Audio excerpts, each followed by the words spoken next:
Hi hello ನಮಸ್ಕಾರ ಎಲ್ಲರಿಗೂ. ನಾನು ತುಂಬ ದಿನದಿಂದ ಮಿನಿ ಬ್ಲಾಗ್ ಮಾಡಬೇಕು ಅಂತ ಅಂದ್ಕೊಂಡಿದ್ದೆ. ಇದು ಸಂಡೇ ಈವ್ನಿಂಗ್ ಆಗಿದ್ದರಿಂದ ನಮಗೆ ಮನೆಯಲ್ಲೇ ಕೂತು ಬೋರ್ ಬಂತು ಅಂತ ಹೊರಗಡೆ ಹೋಗಿದ್ವಿ. ಅಲ್ಲೇ ಪಾನಿಪುರಿಯನ್ನು ತಿನ್ಕೊಂಡು ಮನೆಗೆ ಸ್ವಲ್ಪ ಥಿಂಗ್ಸನ್ನು ಪರ್ಚೇಸ್ ಮಾಡಬೇಕಿತ್ತು. ರಾಯಲ್ ಕಾರ್ಟಿಗೆ ಹೋಗಿ ಮನೆಗೆ ಬೇಕಾಗಿರೋ ಥಿಂಗ್ಸನ್ನೆಲ್ಲ ತೊಗೊಂಡ್ವಿ. ಇದು ಸ್ವೀಟ್ ಕಾರ್ನ್ ಜೋಳ. ಸೊ ಇದನ್ನು ಫುಲ್ಲು ನಾವು ಜೋಳದ ಕುಣ್ಗೆನೆ ತೊಗೊಂಡು ಬಂದ್ಕೊಂಡು ಈ ಥರ ಮನೆಯಲ್ಲೇ ಮಾಡ್ಕೊಂಡು ತಿಂತೀವಿ. ಇದನ್ನು ಫಸ್ಟು ನೀಟಾಗಿ ಈ ಥರ ಪೀಲ್ ಆಫ್ ಮಾಡ್ಕೋತಾ ಇದ್ದೀನಿ. ಈಸಿಯಾಗಿ ಕೂಡ ಪೀಲ್ ಆಫ್ ಮಾಡ್ಕೋಬಹುದು ಈ ಥರ.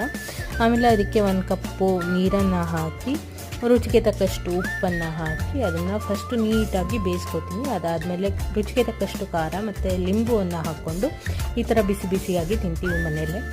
ಹಾಗೆ ನಾನು ರಾಯಲ್ ಕಾರ್ಟಿಗೆ ಹೋದಾಗ ವಾಟರ್ಮೆಲನ್ ಕೂಡ ತಂದಿದ್ದೆ. ಅದರಿಂದ ಜ್ಯೂಸ್ ಮಾಡಿಕೊಂಡು ಅದನ್ನು ಸ್ಟೋರ್ ಮಾಡಿ ಇಟ್ಕೊಂಡ್ವಿ. ಹಾಗೆ ಕ್ಯಾರೆಟ್ನ ಕೂಡ ಈ ಥರ ತುರಿದು ಸ್ಟೋರ್ ಮಾಡಿ ಇಟ್ಕೋತೀನಿ. ಸೊ ಇದಾಗಿತ್ತು ಇವತ್ತಿನ ವಿಡಿಯೋ. ನಿಮಗೆ ಮತ್ತೊಂದು ಮಿನಿ ಬ್ಲಾಗ್ ಜೊತೆ ಮತ್ತೆ ಸಿಗ್ತೀನಿ. ಅಲ್ಲಿ ತನಕ ಟೇಕ್ ಕೇರ್, ಬಾಯ್.